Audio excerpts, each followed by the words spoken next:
I believe my students are superheroes. Yes, I know this may seem far-fetched, but it's true. I call them the light bringers, and I believe they are a gift to the world, a special generation sent here in purpose to usher in a wave of enlightenment at a magnitude the planet has never seen. I mean, look at the state of the world. Ain't it ripe for the saving?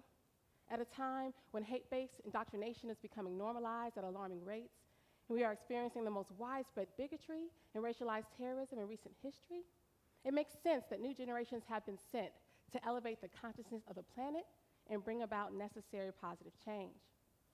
Disguised as modern-day human beings, these students possess supernatural powers that make them far advanced beyond their years. Due to their progressive nature, many of them feel misunderstood by their teachers and don't really like school, the current model anyway. They need a different type of stimulation that challenges their mind, but also pushes them to understand through the heart.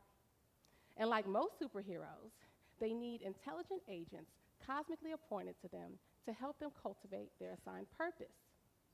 This is where I come in. It is my job to aid them and help them as they help guide the world. So, what is my title, you might ask? I'm a super teacher. But not in a corny way.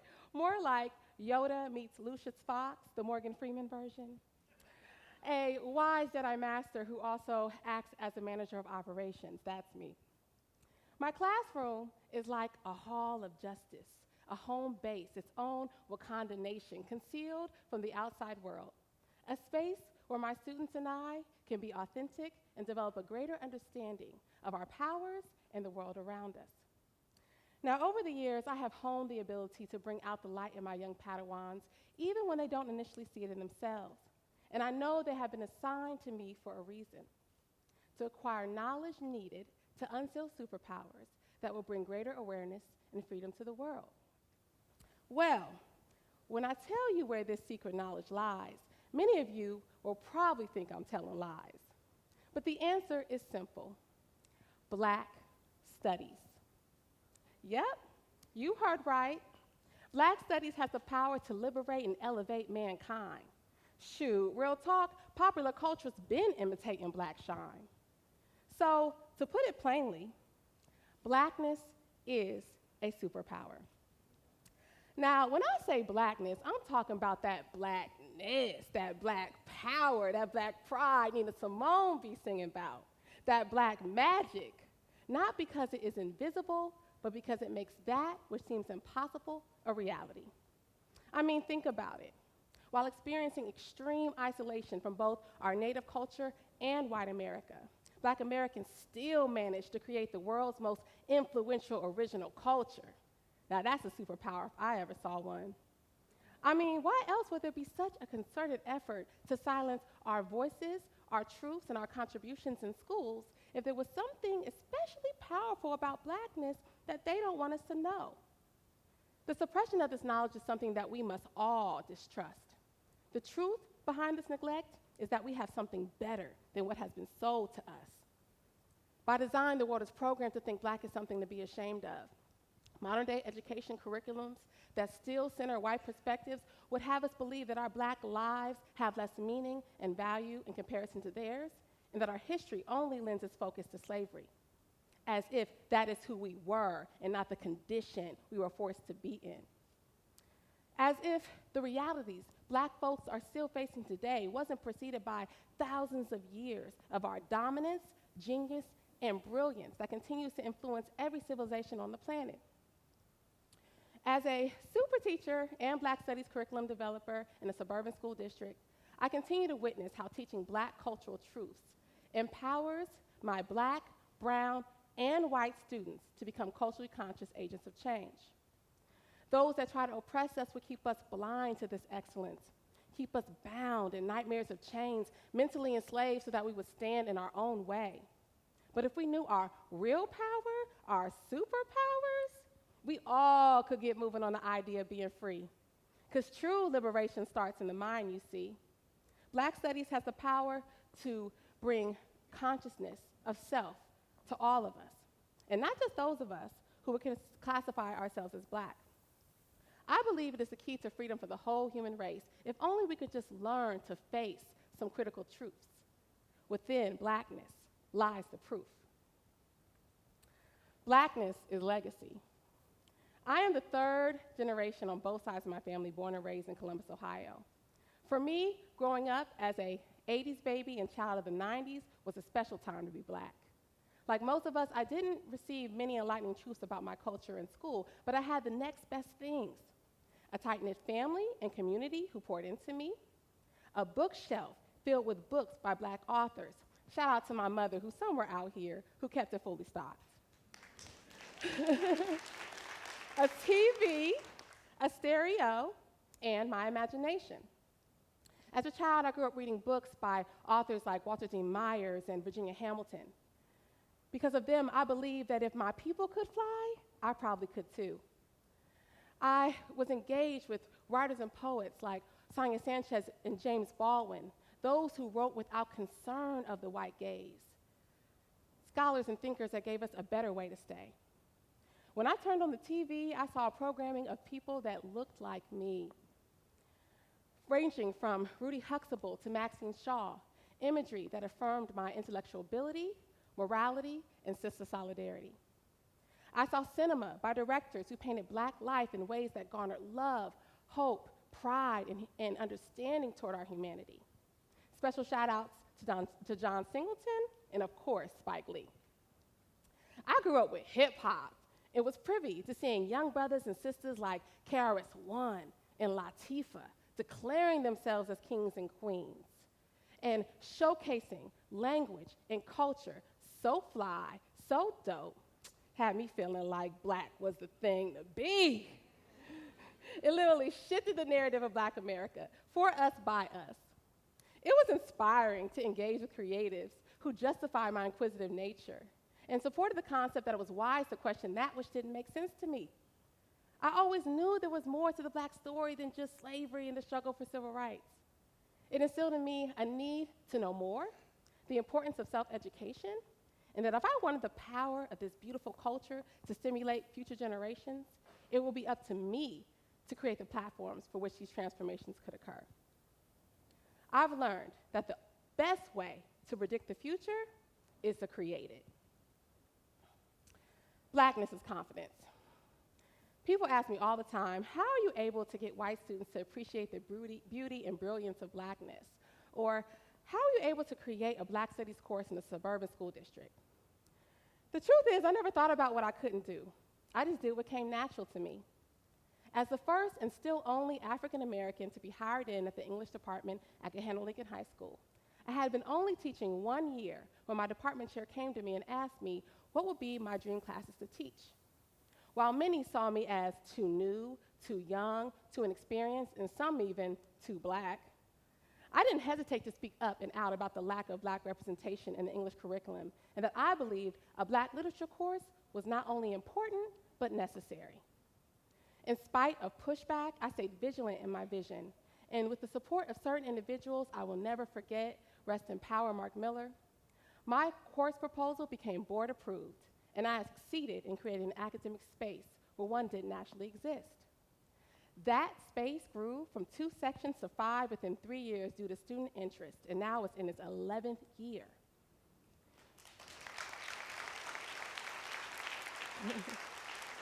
It even went to inspire the creation of a black cultural program called Diaspora that will be in its 8th year of production this year. Blackness gave me the confidence to view myself as an equal. I am not here because I need the world to give me anything. I am here because I have something to give. When you stop believing in the expectation of failure, you stop experiencing it. Blackness is revolutionary. The writer and historian Lerone Bennett once stated that an educator in a system of oppression is either an oppressor or a revolutionary. I learned early on in my profession which role I was destined to play. I will never forget the day I was in my 3rd year of teaching my African American Voice class, a Black Studies, Black Lit course at TEDxKingLincoln High School, when one of my students came up to me after class and said, "Hey, Ms. Bridges."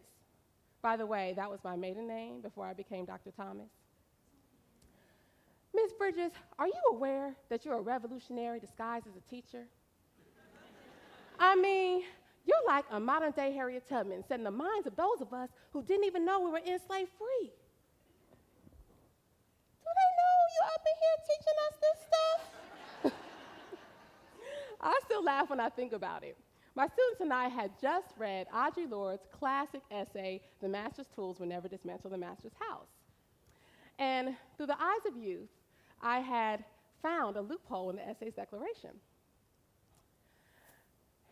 In this work, Lorde states that when you use the tools of a racist patriarchy to examine the fruits of a racist patriarchy, you will find that the most narrow parameters of change are possible. That day, my students gave me cause to reframe that question. What does it mean when the tools of a conscious education rooted in the Black experience is used within a system of miseducation to examine the fruits of that same system? The conclusion is that not only are you able to identify that the fruit is rotten, but that the tree producing the fruit should be cut down altogether, making room for new and healthy trees of knowledge to grow and blossom.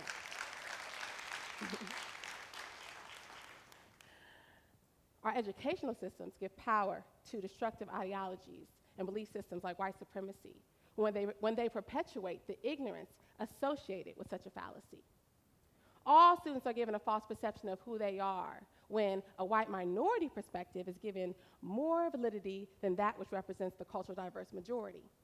Now, I say minority because those who classify themselves as white only make up 10% of the population of the planet. And according to national education statistics, today, students of color make up the majority of the 50 million students in racially isolated public schools. That statistic will only continue to grow. And although schools are just now beginning to grapple with diversity and inclusion, it is impossible, I repeat, impossible, to fix a racialized system of caste rooted in miseducation without instituting and centering Black studies. Anything built on a faulty foundation will eventually cave into itself. Blackness is brilliance. Science has not only proven that man himself was born in Africa, but that Africans created humankind's oldest civilization. Kemet, which actually means the nation of Black people, was already 3,000 years old by the time Greek civilization was born in 850 BC and Rome in 750 BC, meaning we have thousands of years of history prior to there ever being a sign of European intelligence. In fact, intellectuals came from all over the globe to study our knowledge, ranging from everything from agriculture and spirituality to metaphysics and technology. Our ancestors were world travelers that civilized great nations all over the globe. The first people in Asia, Europe, and the Americas were Black. In these terms, the Black diaspora does not just represent the African continent, but is the Eastern and Western world itself. We developed the concept of organized society and social order. We created mathematics and are the original fathers of medicine. We are the first innovators, architects, engineers, sociologists, hydrologists. I mean, y'all, I could be up here all day. Blackness is proof that we have everything inside of us, and we don't need anyone to light our fire when we have our own matches. Blackness is liberation. I teach my students that freedom is a state of mind, not a state of being. So every day before we engage in learning, we take 5 to 10 minutes to meditate. Meditation is a mental exercise scientifically proven to reduce stress, improve cognitive abilities, and trains our minds to be present in a world in many ways designed to keep us distracted. More importantly, everything starts in the mind before it manifests in the physical. So if we can train our minds to visualize the changes we want to see in the world, the quality of life that we want to experience, we literally have the power to create these realities. Many people don't know, but the term paying attention has origins that go back 5,000 years to ancient Sumerian teachings. It means that when we focus our attention on something, we are giving our life force to whatever we focus on, allowing it to grow. So imagine your mind as a plant. Whatever you feed it determines whether or not it will wither away or grow. That's why it's important to be mindful of your mental diet, what you digest as knowledge. In these terms, whether or not we are disempowered or empowered relies on the thoughts that we produce. And the more open our mind is, the more we will manifest. This is why Black studies is important, because it changes how one positions their self-value and worth, teaching individuals to remove lack mentalities and instead create mindsets of abundance. When we change our minds, we can change the world. And those that believe they can change the world often are the ones that do. Now, this talk was not meant to be the comprehensive course Blackness 101, even though I hope you all learned something. It was meant to inspire you to educate yourself, to be a lifelong learner. It was meant to show you that Blackness provides everyone, no matter your racial or cultural background, the tools and purpose to liberate your minds. We now, in this day and time, have a unique opportunity to study Black culture through a different lens and create new realizations of our humanity. Not only is it our responsibility to hold school systems responsible by demanding platforms that support Black studies curriculums, but to also teach our young people critical truths that will help bridge the gap between their purpose and their power. Due to the understanding and knowledge gained through Black studies, we no longer have to fill ourselves with the negative energy associated with the conditioning of slavery. Instead, we can reframe the narrative and build a consciousness that not only affirms our power, but gives it momentum to grow. If you haven't realized it yet by now, the key to being a super teacher and or superhero is being brave enough to move on what's inside of you, in spite of the world telling you it can't be done. The time is now to take ownership of our intellectual property, to reclaim the deed of Black truth, because it is our most prized and precious possession. It is our legacy. It is our liberation. And it most definitely is our superpower. Thank you.